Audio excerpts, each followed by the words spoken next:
आप देख रहे हैं प्राइम टाइम एट 9। मैं हूं आपके साथ दिव्यांश शर्मा। सबसे पहले हम बात करने जा रहे हैं बांग्लादेश की। बांग्लादेश में हो क्या रहा है?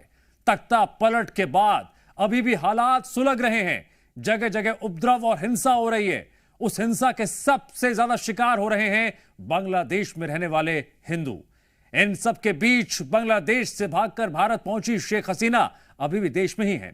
अब सवाल यह है, बांग्लादेश के मुद्दे पर भारत सरकार का क्या रुख है?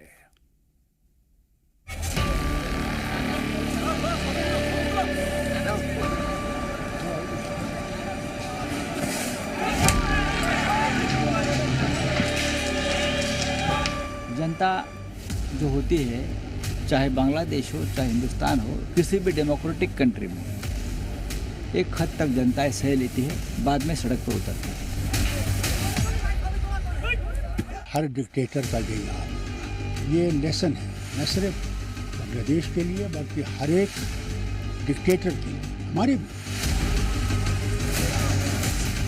भारत की लोकतांत्रिक व्यवस्था काफी समृद्ध है। जिस तरह से विद्रोह हुआ है और जिन ताकतों के हाथ में सत्ता आई है, वो खतरनाक गंभीर परिस्थिति है। जिस तरह के हालात उस देश में बने हैं, वो पूरी दक्षिण एशिया के लिए और पूर्व एशिया के लिए चिंताजनक है। परिस्थिति बड़ा अलार्मिंग है। मुझे पक्का लगता है भारत सरकार की नजर होगी, लेकिन बहुत चिंता की विषय है। भारत सरकार से भी ये कह रहे हैं कि हर संभव प्रयत्न इसके लिए उठाना चाहिए, जल्दी उठाना चाहिए, तुरंत उठाना चाहिए। मल्टी लेयर्ड आर्किटेक्चर को समझते हुए हमारी सरकार जो भी निर्णय लेगी, हम उसके साथ हैं। पड़ोसी मुल्क बांग्लादेश में मची अस्थिरता के बीच भारत में भी हलचल तेज हो गई है। ऑल पार्टी मीटिंग से लेकर संसद में बांग्लादेश संकट पर चर्चा हुई। भारत के कदमों पर दुनिया की भी नजर है, क्योंकि फिलहाल शेख हसीना भारत में ही है और उनके नए ठिकाने पर मुहर नहीं लग पाई है।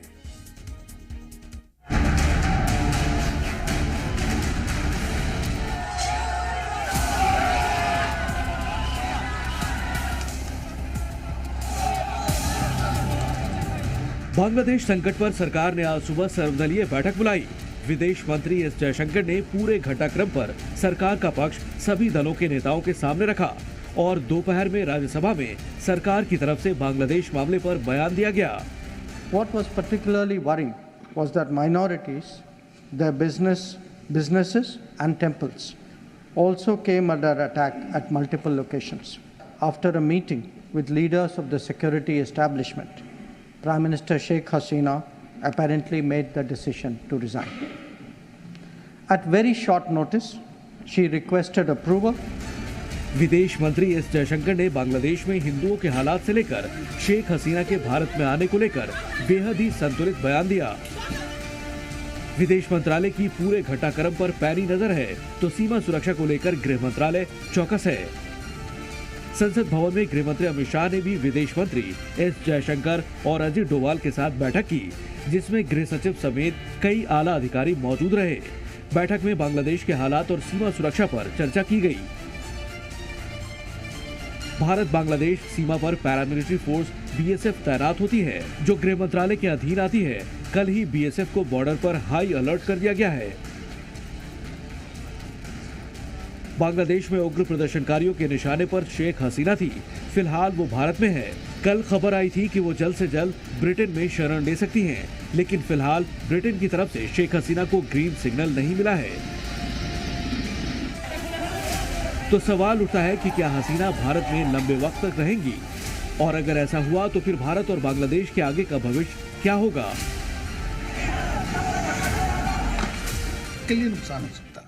नुकसान यह है कि टेररिज्म बढ़े, क्रॉस बॉर्डर हमें बांग्लादेश से पहले होता था, आप जानते हैं शेख हसीना के टाइम पे वो काफ़ी रोका गया, तो अब वो बढ़ सकता है। वहाँ पर ट्रेड हमारा आज की डेट में $13 बिलियन ट्रेड है, उस पर भी इम्पैक्ट हो सकता है।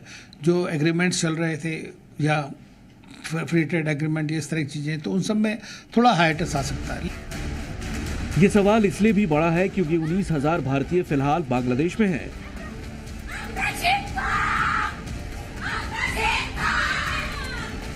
और बांग्लादेश के 1 करोड़ 30 लाख हिंदुओं की सुरक्षा का ख्याल रखकर भी भारत को कदम उठाना पड़ेगा। अगर भारत हसीना को पनाह देता है तो आंतरिक मामलों में दखल की इमेज बनेगी और नई सरकार के साथ तल्ख रिश्तों से शुरुआत का डर भी होगा। यानी चुनौती काफी गंभीर है। ब्यूरो रिपोर्ट, जी मीडिया। बांग्लादेश की हालत पाकिस्तान जैसी होगी या फिर से वहां लोकतंत्र का झंडा बुलंद होगा, इस सवाल का जवाब आने वाले दिनों में ही मिल सकेगा, क्योंकि फिलहाल वहां हालात लोकतंत्र के खिलाफ ही लग रहे हैं। लेकिन इस सवाल का जवाब आज हम आपको जरूर देंगे। आखिर बांग्लादेश पर भारत का प्लान है क्या? जिस मीटिंग में बांग्लादेश और शेख हसीना पर सभी दल के नेता मिलकर चर्चा कर रहे थे, उस मीटिंग में आखिर हुआ क्या?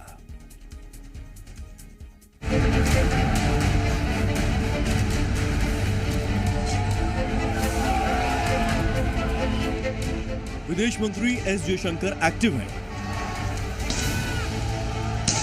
अजीत डोभाल एक्टिव हैं, प्रधानमंत्री नरेंद्र मोदी एक्टिव हैं और विपक्ष भी एक्टिव है। लेकिन सवाल है, भारत का प्लान कितना एक्टिव है? Demonstrators converged in Dhaka despite the curfew. Our understanding is that after a meeting with leaders of the security establishment, Prime Minister Sheikh Hasina apparently made the decision to resign.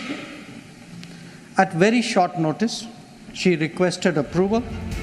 संसद में बांग्लादेश के हालात पर भारत का plan बताते हुए विदेश मंत्री एस जयशंकर ने दो बातें साफ कर दी। पहली बात, बांग्लादेश में रहने वाले 19,000 भारतीयों की सुरक्षा के लिए सरकार हर जरूरी कदम उठा रही है। और दूसरी बात, प्रधानमंत्री पद से इस्तीफा देने के बाद शेख हसीना ने बहुत ही कम समय में भारत आने की इजाजत मांगी थी, जो उन्हें दी गई है। अब इसका मतलब क्या है, ये समझना जरूरी है, क्योंकि शेख हसीना को भारत आए अब 24 घंटे से ज्यादा हो गए हैं। सोमवार की शाम से गाजियाबाद के हिंडन एयरपोर्ट के आगे उनका काफिला नहीं बढ़ पाया है, जबकि दिल्ली में पीएम हाउस से हिंडन एयरपोर्ट की दूरी सिर्फ 26 किलोमीटर है। लेकिन अब ना तो हसीना बांग्लादेश की पीएम रही, इसीलिए कूटनीतिक लिहाज से ये दूरी अब काफी लंबी लग रही है। इस दूरी की वजह बताने से पहले दिल्ली का पूरा सीन समझ लीजिए। आज बांग्लादेश के मुद्दे पर सभी दलों की बैठक बुलाई गई थी। बैठक में राहुल गांधी भी थे। जयशंकर और राहुल गांधी में कुछ सवाल जवाब हुए। राहुल ने पूछा, क्या बांग्लादेश में एंटी इंडिया सेंटिमेंट है? जयशंकर ने कहा, कुछ जगहों पर ऐसा दिखा है, लेकिन वहां नई सरकार बनेगी तो वो भारत के साथ डील करेगी। राहुल ने सुझाव भी दिए। उन्होंने कहा, बांग्लादेश पर मीडियम और लॉन्ग टर्म स्ट्रेटेजी होनी चाहिए। जयशंकर ने जवाब दिया, हालात अभी अस्थिर हैं। राहुल ने मीटिंग में इस बात की गारंटी दी कि वो सरकार के साथ हैं। लेकिन शेख हसीना पर भारत का स्टैंड अब आगे क्या रहने वाला है, ये तब साफ होगा जब हसीना अपना इरादा साफ करेंगी। देखिए, कोशिश उनकी शुरू से ये रही है कि किस तरह से यूके पहला उनका प्रेफरेंस था, तो भारत में वो इंटरिम पीरियड या ट्रांजिट पीरियड के लिए आई थी, क्योंकि उस सिचुएशन में जिस तरह वो वहाँ से निकली हैं, उनकी जान को खतरा भी था वहाँ पे। शेख हसीना चाहती हैं कि वो ब्रिटेन जाएं, लेकिन वहाँ से अभी ग्रीन सिग्नल नहीं मिला है, जबकि अमेरिका ने हसीना का वीजा सस्पेंड कर दिया है। इस समय जो हालात हैं, उससे लग रहा है कि शेख हसीना अभी भारत में कुछ दिन और बिताने वाली हैं। रविंद्र कुमार, जी मीडिया, दिल्ली। बांग्लादेश के पूर्व प्रधानमंत्री शेख हसीना को सुरक्षित भारत पहुंचने की गारंटी रफाल लड़ाकू विमान ने दी। जब शेख हसीना का विमान बांग्लादेश से रवाना हुआ था, भारतीय सेना के रडार लगातार पूर्व बांग्लादेशी पीएम के विमान पर नजर रखे हुए थे। आसमान में भारत का सबसे एडवांस फाइटर जेट रफाल उड़ान भर रहा था। रफाल की तैनाती का मतलब क्या है? क्या शेख हसीना पर आसमान में कोई खतरा मंडरा रहा था? पूरी खबर अगली रिपोर्ट में देखिए।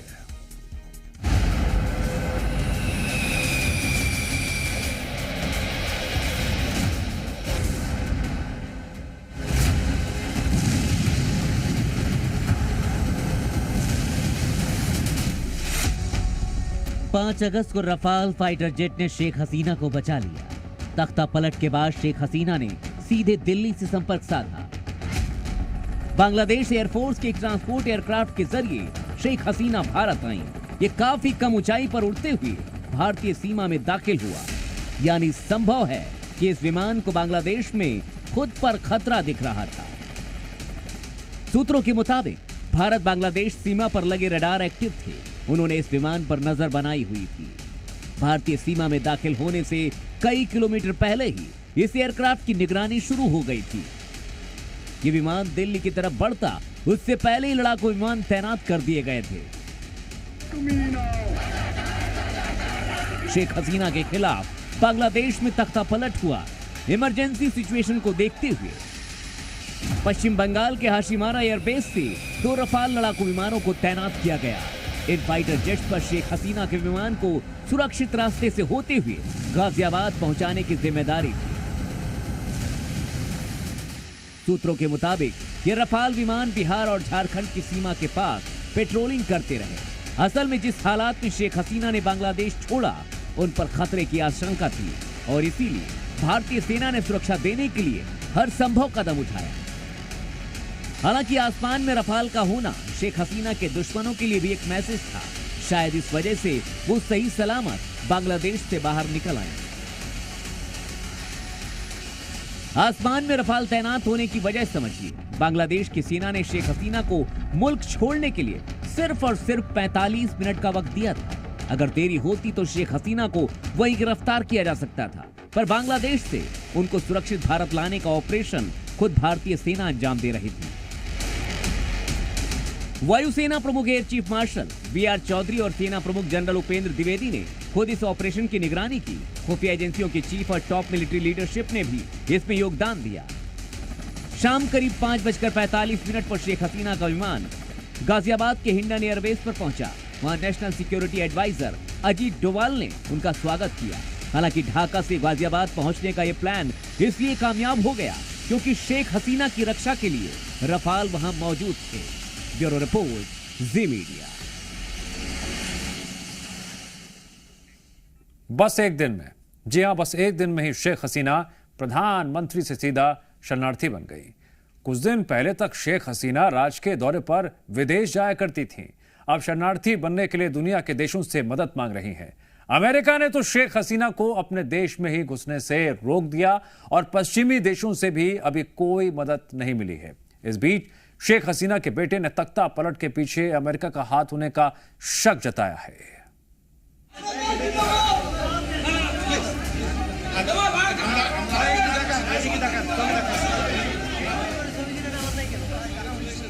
बांग्लादेश में भड़की हिंसा की आंच अमेरिका तक पहुंच गई है।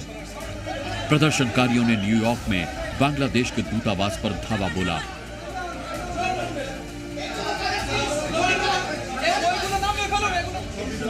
हाई कमीशन में घुसे प्रदर्शनकारियों ने बांग्लादेश के झंडे के रंग वाली टोपी पहन रखी थी और वो जबरन दफ्तर के अंदर घुस गए थे।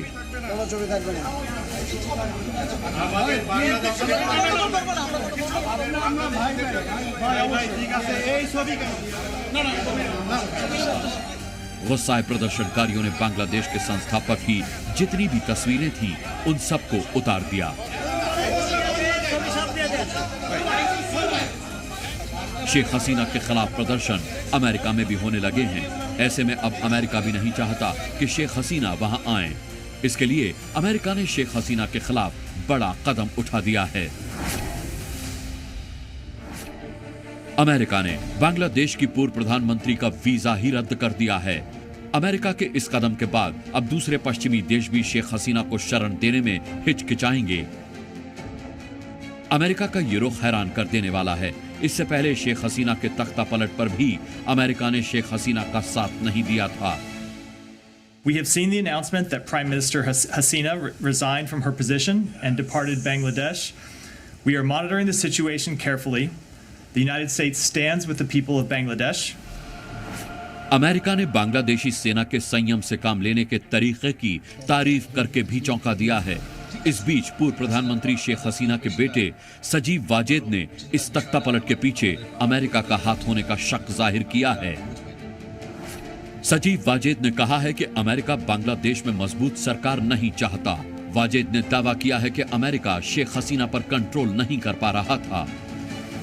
इसी साल शेख हसीना ने खुलासा किया था कि उन्हें एक विदेशी मुल्क से ऑफर मिला था कि अगर वो उस देश को बांग्लादेश में एयरबेस बनाने देंगी तो उन्हें कोई परेशानी नहीं होगी।